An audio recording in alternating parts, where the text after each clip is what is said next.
Tonight on NewsWatch, Tea Party surprise. The second most powerful Republican in Congress suffers a stunning electoral defeat. Plus, thousands flee Islamic militants in northern Iraq. Why Christians are especially vulnerable.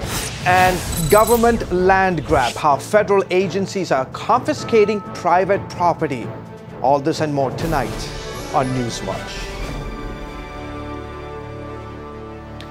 A stunning defeat shakes up the House leadership and the Republican Party. Good evening, everyone. I'm George Thomas. And I'm Lori Johnson. Representative Eric Cantor of Virginia says he'll resign his majority leader post effective July 31st.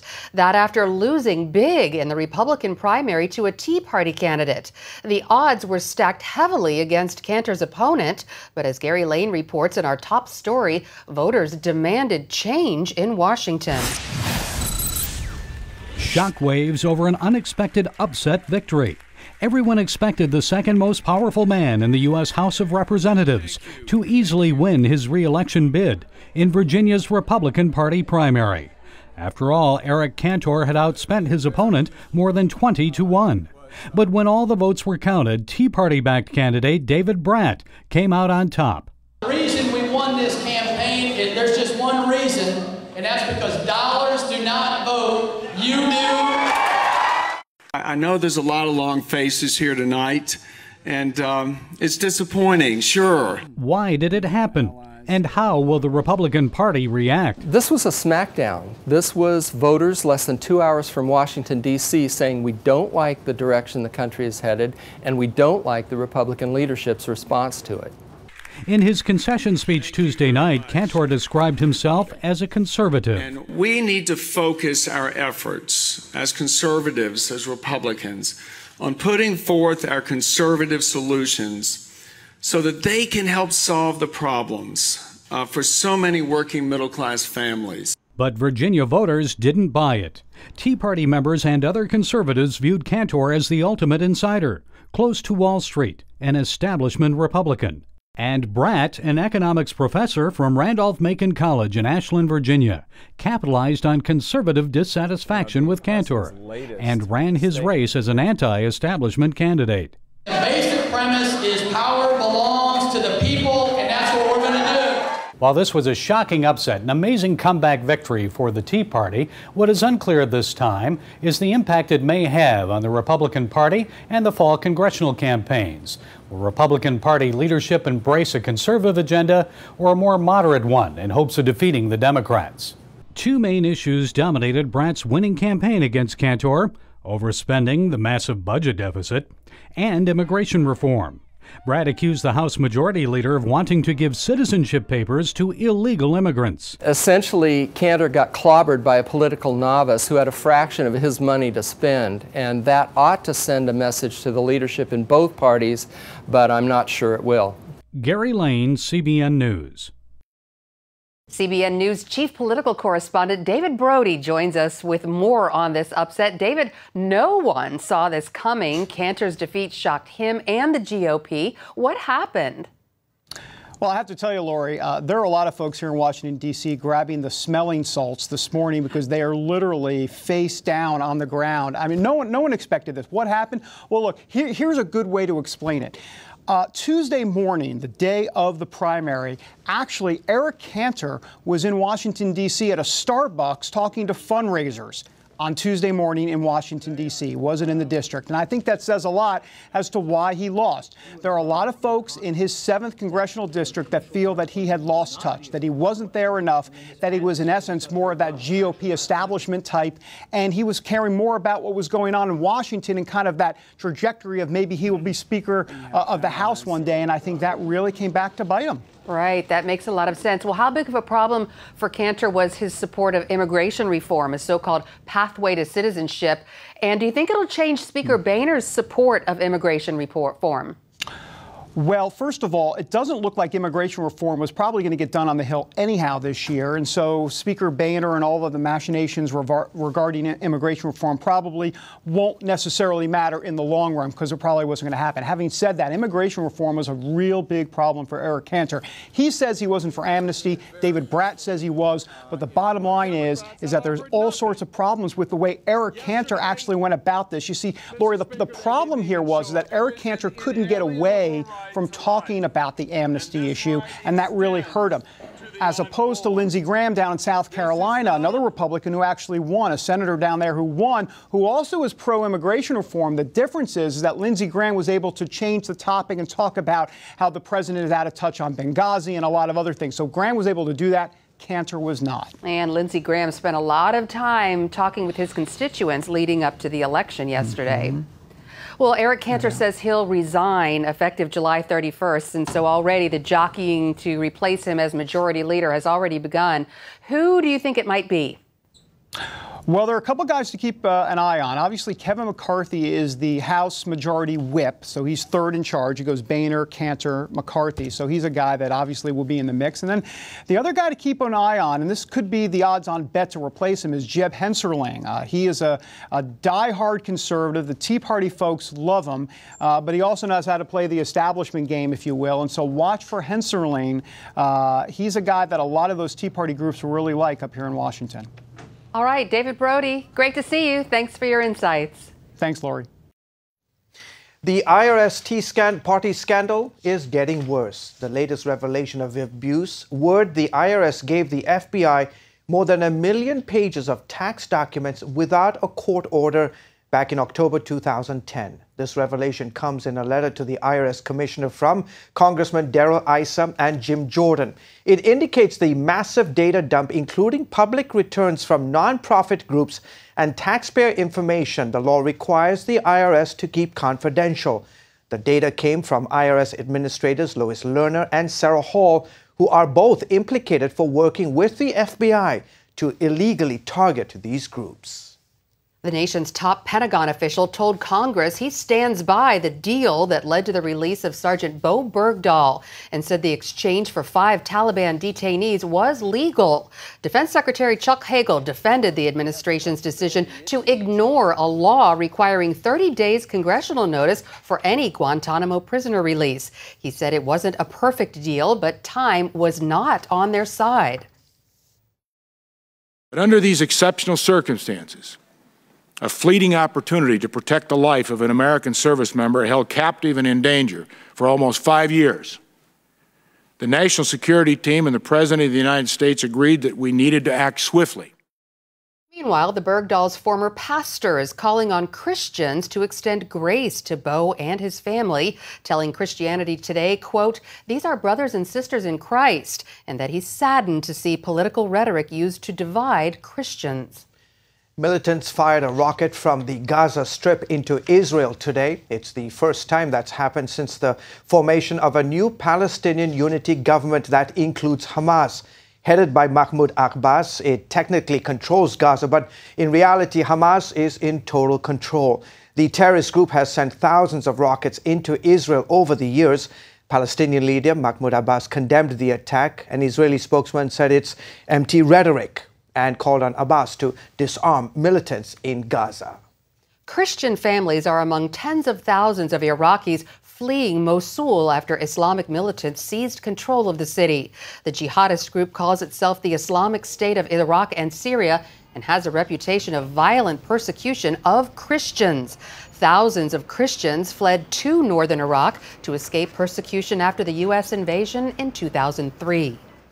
And joining us now from our Washington Bureau is Nina Shea, Director of the Center for Religious Freedom at the Hudson Institute. Nina, great to have you back on the show. You have written an article for National Review that says the cleansing of Iraq's Christians is now entering its end game. Yeah. What does that mean?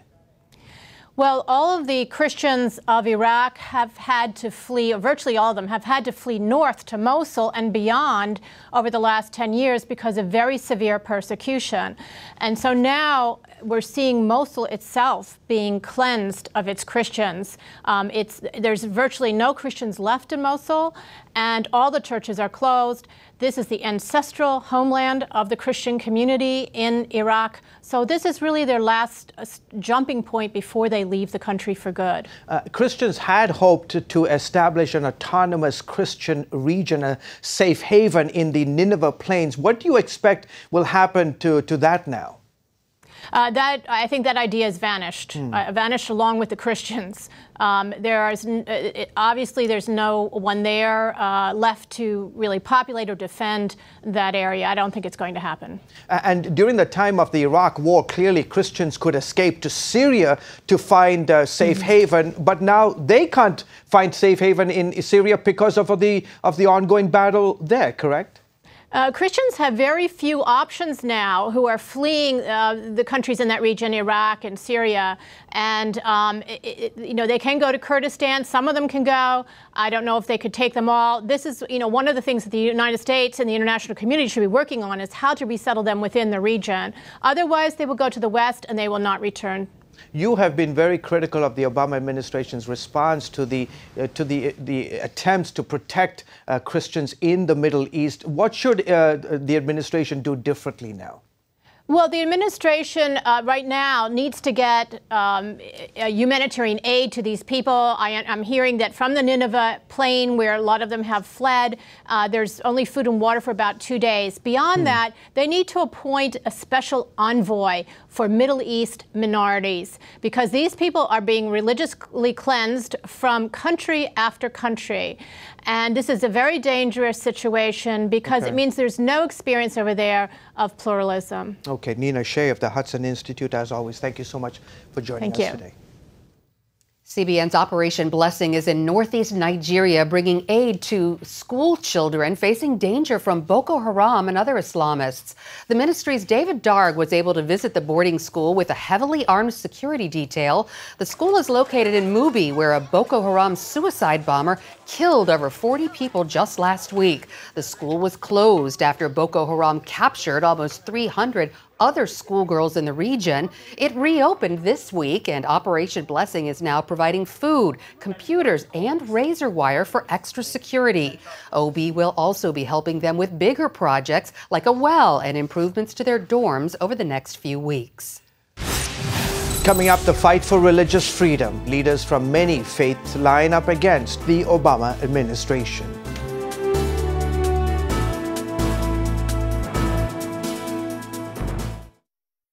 I was having some pains between my shoulder blades. At that point, everything changed. Diagnosis, pancreatic cancer. First, there was prayer. The second is to fight. As soon as we walked through those doors at Cancer Treatment Centers of America, all my anxiety left. The pastoral care here is based on the Bible, based on the Word of God, just as it is at our own church. When you combine the great medicine with the spiritual resources we have, it provides the patients with something that really can make a difference. You got a pastor right there on staff praying with patients, and whether it be scripture or whether it just be a word of encouragement to say, God's got this. If you or someone you love is fighting complex or advanced stage cancer, go to cancercenter.com/faith.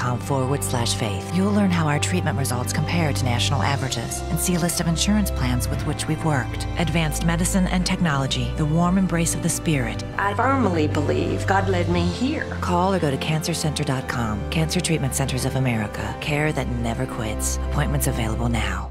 This is a national healthcare alert from the Health Hotline. If you, a family member, or a loved one suffers from knee pain and have Medicare as your primary insurance, we've got great news. You could qualify for a pain-relieving knee brace at little or no cost to you. Get free delivery, and all the paperwork is handled by our accredited suppliers at no charge to you. If you're on Medicare and have knee pain, don't wait. You may qualify to immediately receive a pain-relieving brace at little or no cost. Friendly agents are standing by 24/7 to help you. Call the Health Hotline right now for details toll-free. Our friendly representatives are standing by now to take your call. We also have other pain-relieving braces available for shoulder, ankle, and your back. You may be eligible to receive these items and more at little or no cost to you as well. Call right now for details toll-free. Operators are standing by. Call 855-740-8143. That's 855-740-8143.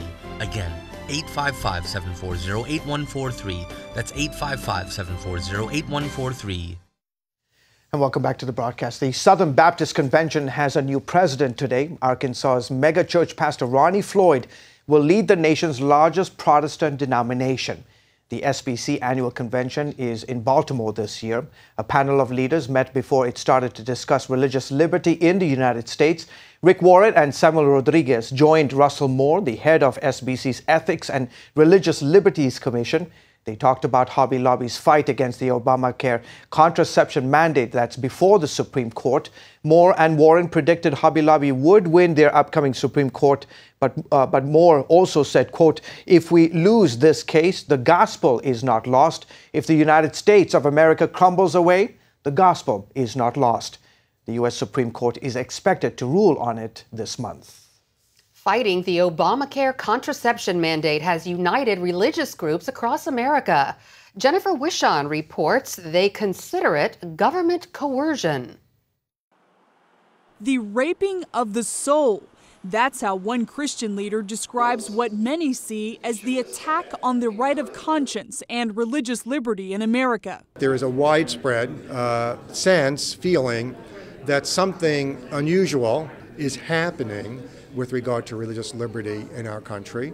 Some say it's the culmination of a decades-long process designed to eliminate religious people who don't subscribe to a liberal worldview. The breaking point appears to have come when the Obama administration announced all groups that provide health insurance must include coverage for birth control, the morning after pill, and sterilization, even organizations with religious objections. A number of Catholic and evangelical organizations have sued the administration. Now we have an administration saying if you want to go out in the public square and help the poor or feed the hungry or cure the sick, you have to leave your religious beliefs. You have to check them at the door. Christians, Jews, Muslims, Mormons, and other religious groups are joining forces to stop the trespasses against their freedoms. I think it's happening because all the different religious communities recognize that a threat to one is a threat to all. Professor George says Christians and other believers are facing animosity from secularists for standing for their religious beliefs in the public square, and he calls it an abuse to apply anti-discrimination laws to biblical views on sexual morality and traditional marriage. That's an odd thing, since the very people who now condemn so many evangelical Christians and faithful Catholics for speaking publicly about their faith and acting on their faith in the public square would be the first to praise Dr. Martin Luther King and other civil rights leaders who were people of faith who, acting on their religiously inspired convictions, went out into the public square and advocated for justice. So what's the solution? They say to fight back. The goal is to organize religious freedom caucuses in all 50 state legislatures and to help lawmakers draft legislation that protects the right of conscience. Jennifer Wishon, CBN News, Washington. Up next, the government tells a rancher that he doesn't own his own land.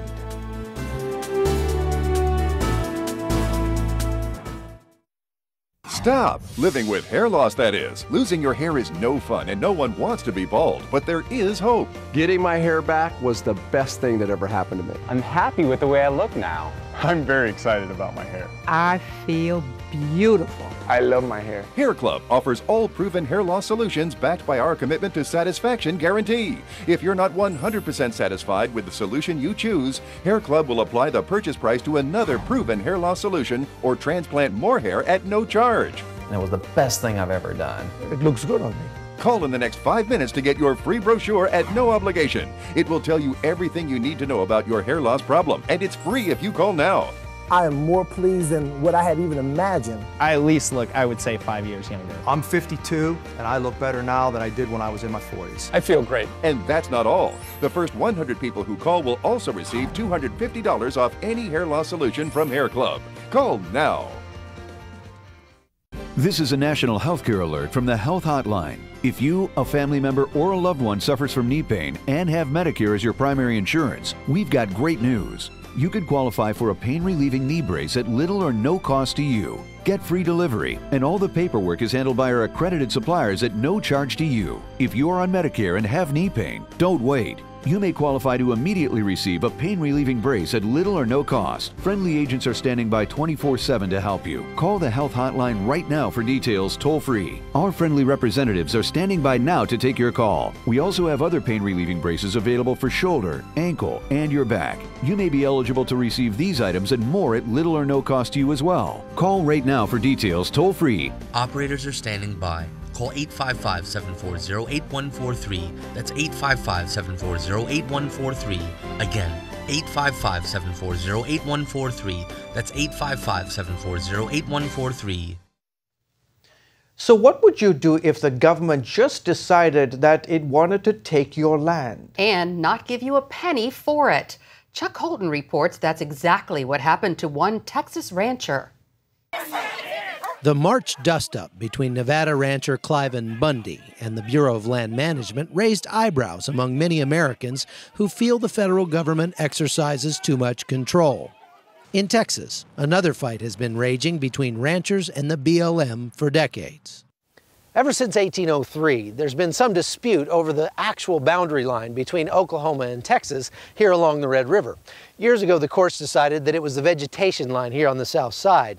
And as the river has moved over time, it's caused a problem because Oklahoma says whenever the river moves south, Oklahoma picks up more land. But when it moves back north, the property boundary stays where it is. Obviously, Texas disagrees, especially the ranchers who own land along the border. BLM has definitely had a change of personality in the last 30 years. Texas rancher Tommy Henderson's family has raised cattle and cotton along the Red River for over 100 years. He bought this land from his aunt 30 years ago and did so with a loan from the Federal Housing Administration. So they blessed the property. They inspected the property. A different government agency inspected the property, said it was fine, the deed was good, the title was good. But then just 5 years later, I lost it in a court of law, and I still had to pay for the property. I still had to pay back the lending institution because if I didn't, they'd come get everything else. Using Oklahoma's self-serving definitions of erosion, the U.S. federal government decided Henderson never actually owned 140 acres bordering the river. This is the boundary marker between Texas and Oklahoma, or the southern edge of the BLM property is here. The Red River's 1.25 miles to the north of us. They took 140 acres out of 386, took a little over a third of this property. On top of that, he had to continue paying the mortgage. Matter of fact, I just finished making my last payment on it, on this farm, in January of this year. The Bureau of Land Management asserts on its website the BLM is categorically not expanding federal holdings along the Red River. What it is doing is revisiting the Henderson ruling and calling for new boundary surveys of public lands along the river. The result could give the feds back control of up to 90,000 acres of private land. So it's clearly a land grab. We don't understand why the BLM is engaged in trying to take this property away. Gene Hall of the Texas Farm Bureau says the border dispute with Oklahoma isn't the worst example of government overreach. The EPA is also attempting to redefine existing law. This is part of a disturbing pattern. The federal government seems to want to take control of every mud hole in America, every ditch near an agricultural field, standing water, even land that is not even wet most of the time. The Clean Water Act covers the waters of the United States. A 2006 Supreme Court ruling set the definition as permanent streams, lakes, and tributaries that directly affect navigable waters. But now the EPA is proposing to modify that definition to include nearly anything that is or gets wet. But the permitting of that will be outrageously expensive. Farmers and ranchers will have to deal with it. We think that they are out to regulate every foot of ground in America that water even touches at various times of the year. No one is interested in fouling the water and the air and the land where they live. Bear in mind, they live out there. They drink the water from wells in most cases. Farmers and ranchers are not the problem when it comes to clean water and shouldn't have to carry the burden of a punitive regulatory process. Sid Miller raises horses and owns a nursery in Stephenville, Texas. Now he's running for state agricultural commissioner. You know, I'm a true environmentalist. I'm a steward of the land. If I don't take care of the land, it doesn't take care of my family. So I'm very conscious about that. And the Supreme Court said the EPA has jurisdiction only over waters in rivers, lakes, streams, and oceans. And they're just subverting Congress, subverting the Supreme Court, the Constitution, and by rule, in-house rule, they're attempting to change that and lay claim to anywhere it actually hits a navigable waterway. It could be a dry ditch, an arroyo, or a cow trail, or anything. And Miller claims the government threatens Texas farmers more than the record-breaking drought that's hit this area the last 5 years. The greatest threat to the American farmer and ranchers is not the drought or high feed prices or high fertilizer prices or the cost of diesel. It's actually an overreaching federal government. There's 45% of the land west of the Mississippi is owned by the federal government. If you want to stimulate the economy and get this country growing again, put that in the hands of the private individual. We'll make it productive. We're better stewards of the land than the government is. From the Red River Valley, I'm Chuck Holton for CBN News. Attention sleep apnea patients. Are you tired of the expense and hassle of getting your CPAP and BiPAP supplies? Are you fed up with dealing with ill-fitting, leaking, or worn-out masks and straps? Are you worried about the effects that unsanitary tubes, cushions, and filters have on your health? If you said yes to any of these questions, Allied Medical Supply Network has the solution to your problems. You could qualify to have your supplies regularly delivered right to your door at little or no cost to you. That's right, no more inconvenience, no worn-out masks and straps, no more unsanitary equipment, just restful sleep. Call Allied Medical Supply Network today to determine if you may qualify to receive your fresh, brand-name supplies at little or no cost. Don't delay. Call us now to see if you are eligible to save money on regular delivery of your CPAP and BiPAP supplies.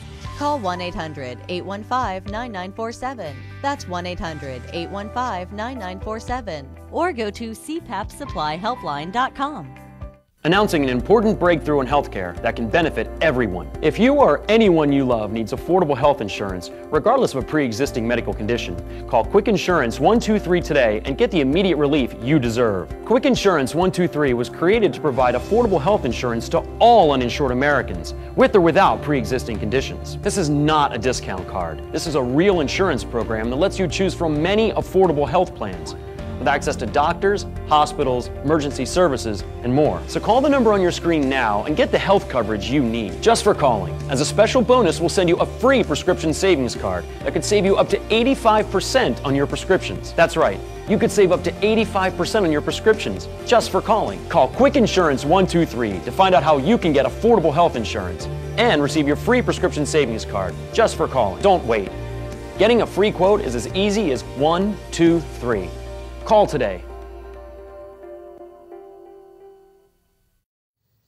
Finally tonight, graduating seniors at a Virginia high school defied a demand by the American Civil Liberties Union that they remove a Christian song from their graduation ceremony. Students in Ewing, Virginia lined up after receiving their diplomas and began singing "God Be With You Till We Meet Again."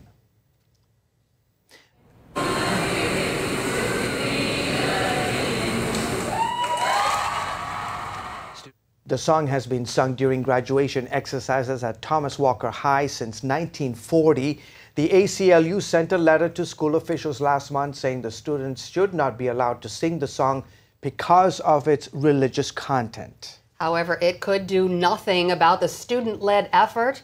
We have a link on our website, cbnnews.com, with more on the story, including a link to a local television station, WJHL, which covered the dispute and the graduation. So good for them. Yeah, good for them. A lot of schools and students are erring on the side of caution, and they really don't need to be that careful. You're absolutely right. That's all the time we have for this edition of NewsWatch. From all of us here, good night and see you next time.